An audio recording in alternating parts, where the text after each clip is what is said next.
you know what, life's too short to drive boring cars, right? And that's kind of how I felt with my 392. It was just a thrill every time I got behind the wheel. Every time I put my foot on that pedal, man, it put a smile on your face. And this Raptor, well, it's really no different. Can we please? I'd like to as well. Guess how much it cost? How much? Over $100,000.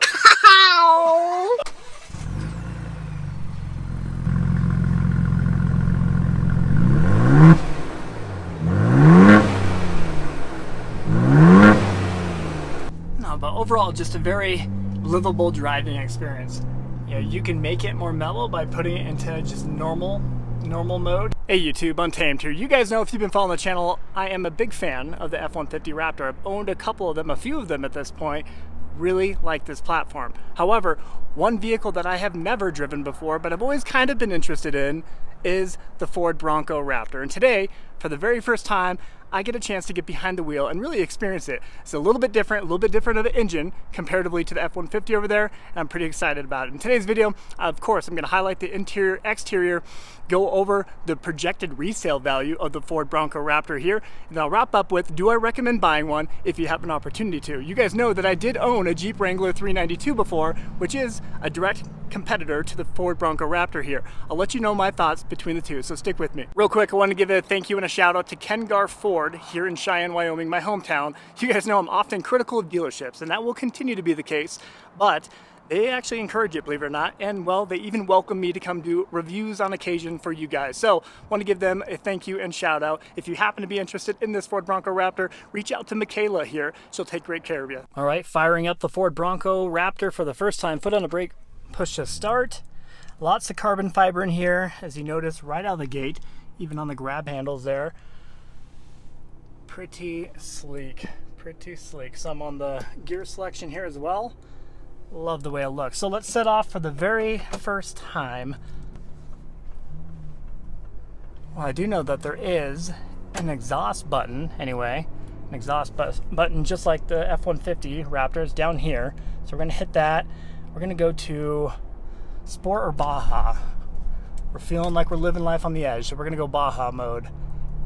And well, as I just get on the road for the first time, you quickly realize just how wide this platform is. You got those extremely wide fender flares on this thing, now paint matched, thankfully. I think that looks a lot better compared to what they originally had, which was just kind of that matte black fender flare. I think this looks good. So the Bronco Raptor here does share the same exact engine as the Ford Ranger Raptor. Obviously this one's tuned up to a little bit more horsepower by comparison.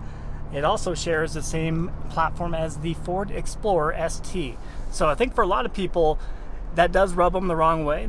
I think they'd prefer to have the 3.5 liter EcoBoost motor that we find in the Ford F-150 Raptor. I think a lot of people would prefer that, but let's not chalk it up to a loss just yet. We're gonna get on the freeway here.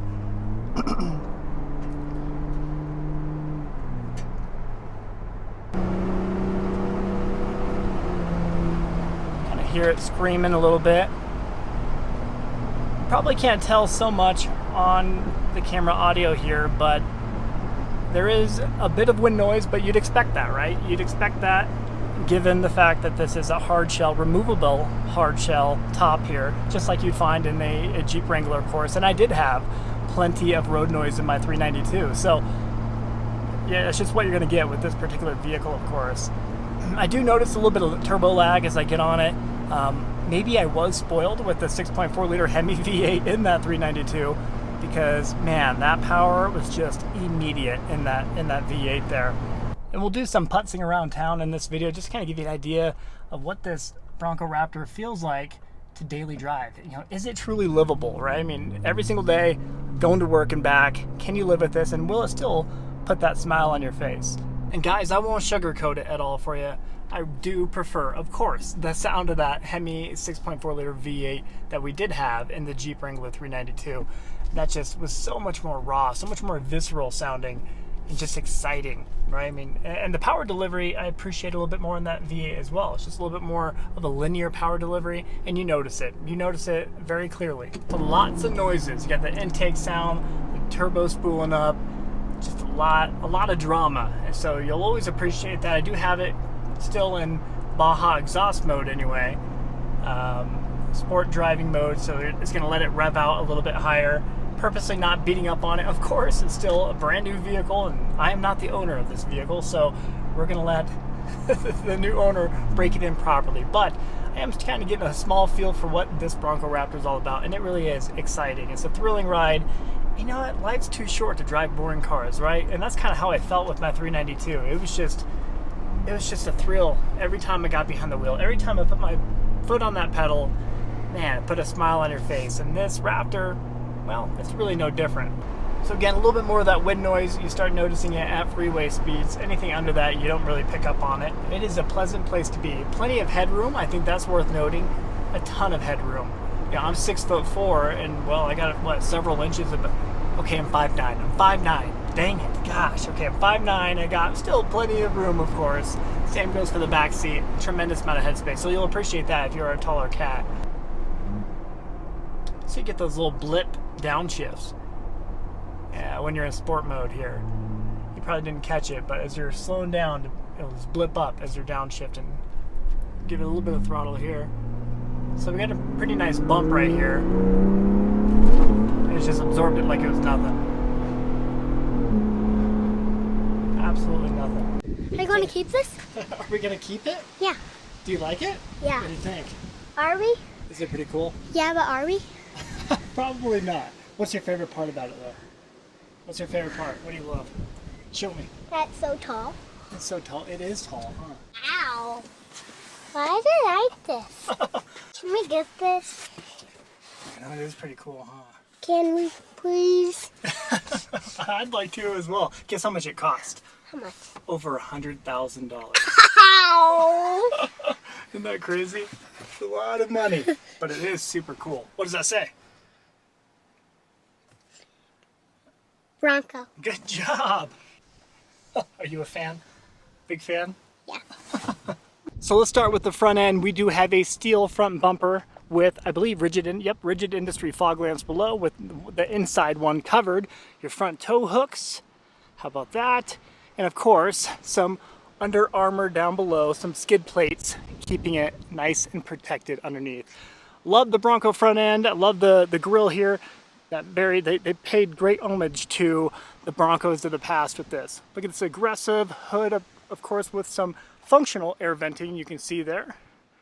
That looks great with, of course, the Raptor badging there on the side. We do have the Raptor graphics package, which you can see extends to the back there. That's a just under $1,300 package. Some front fender venting you see out the side, and it feels hot right here just after driving it. It is functional there. We do have some 37-inch BF Goodrich KO2 tires, or KO3s at this point, I'd imagine. So these here are functional in the sense that you could tie something to your roof and then tie it down to here. Like if it was a canoe or something, you could tie it to the front end of your Bronco. Very wide fender flares. This is almost iconic for this package, of course. We do have some Fox suspension, like I alluded to earlier. Absolutely absorbs everything on the road. Pretty incredible. Look how beefy that is.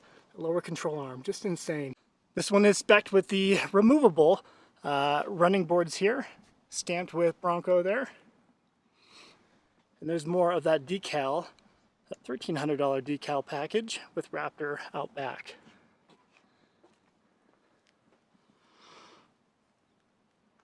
So, such a wide vehicle, and man, you feel it when you are driving down the road with it. This is where we have the 3 marker lights out back. It's a DOT, Department of Transportation requirement given the width of the vehicle. You see that on the F-150 Raptor as well. A lot of nice details, nice touches to the Bronco Raptor here. There's just a lot of nice detail to it. Ford Performance stamped up there. Love these tail lights. Those look good. Your Raptor badge down below. There's your 3 lights there. Floor mat with the bucking Bronco here.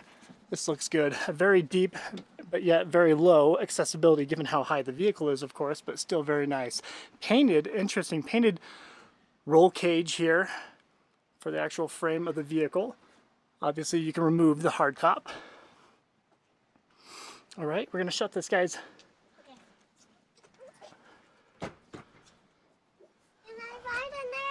Yeah? Can I? You want to ride in it, maybe? We can do that. Me too. Yeah, you too, man. Let's do it. Here's a look at your suspension out back. It's a live valve. You can kind of see it there protruding off the main canister, the live valve Fox suspension there, which is pretty incredible.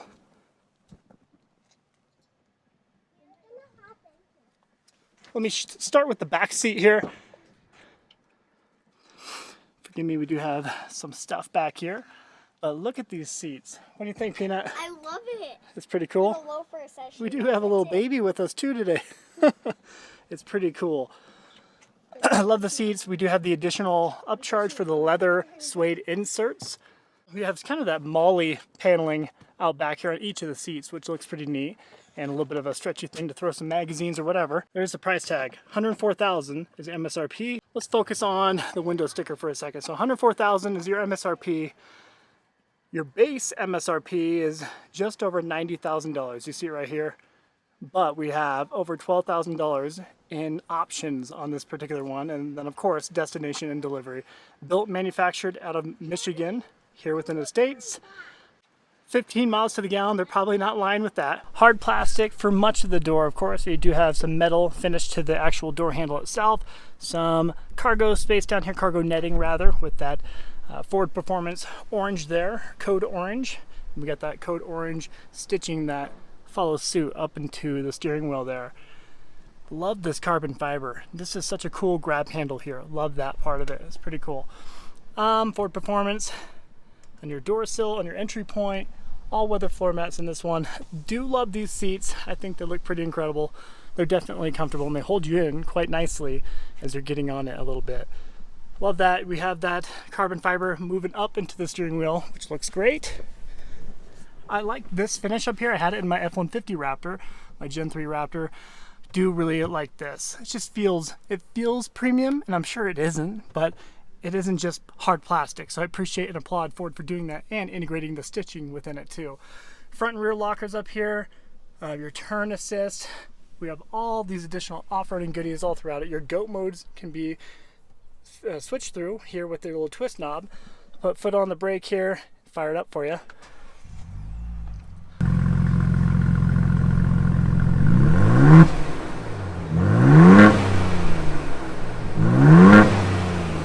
Let's talk resaleability of the Ford Bronco Raptor here. The Bronco Raptor, when it first came out, they were coming with pretty substantial markups on top of them. If you recall or remember that, there were $10,000, $20,000 markups over MSRP.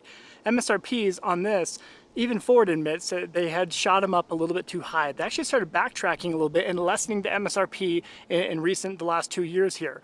But when they first came out, they overshot them and charged markups because people were wildly excited about them. But the craze has kind of dialed back, and because of that, combined with the fact that they were a little overpriced, a lot of dealerships now, it's not uncommon to see substantial discounts on them, right? You can go out here, call a number of dealerships, there's no shortage of them, call around, and I'm sure you'll get a great deal on it. Even, heck, call Ken Garff Ford here in Cheyenne, Wyoming, see what they're willing to do for you. But these, you can generally get a pretty good deal for them. So that does affect the resale values. The residual on this is going to be a little bit wonky, and I think it's going to be wonky for a few more years here until it really levels out, because they are coming with substantial discounts, and the discounts are all over the place depending on where you live within the United States.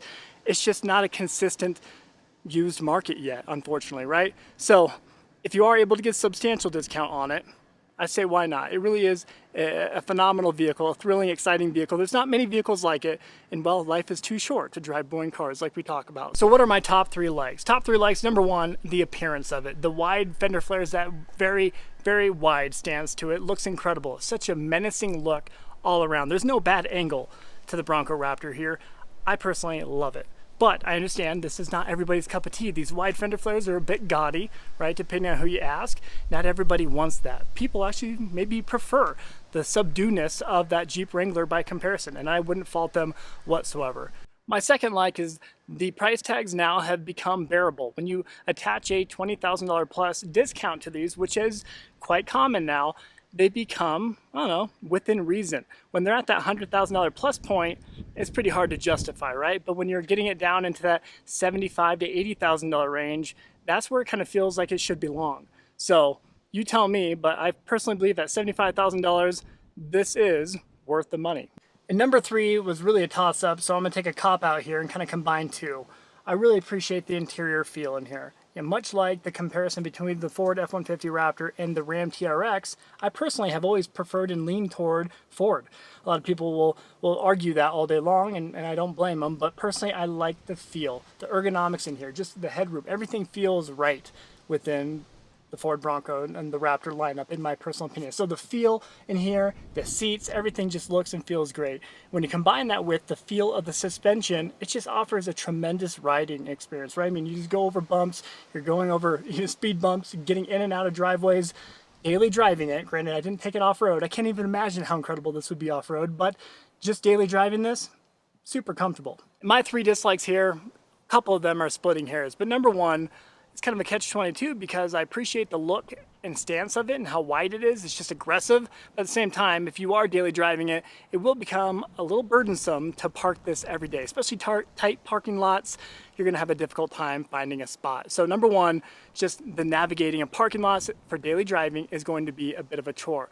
Number 2, I would appreciate it so much if Ford offered a V8 in this platform. It would be incredible if they offered like the 5.0, the Coyote engine in it, and heck, heaven forbid, what if we did shoehorn that 5.2 liter supercharged V8 that we find in the Raptor R? Can you even imagine that? Ford Bronco Raptor R would be absolutely incredible. And my third one here, totally splitting hairs, but I did find that center, the gear selection, to be a bit clunky and cheap feeling.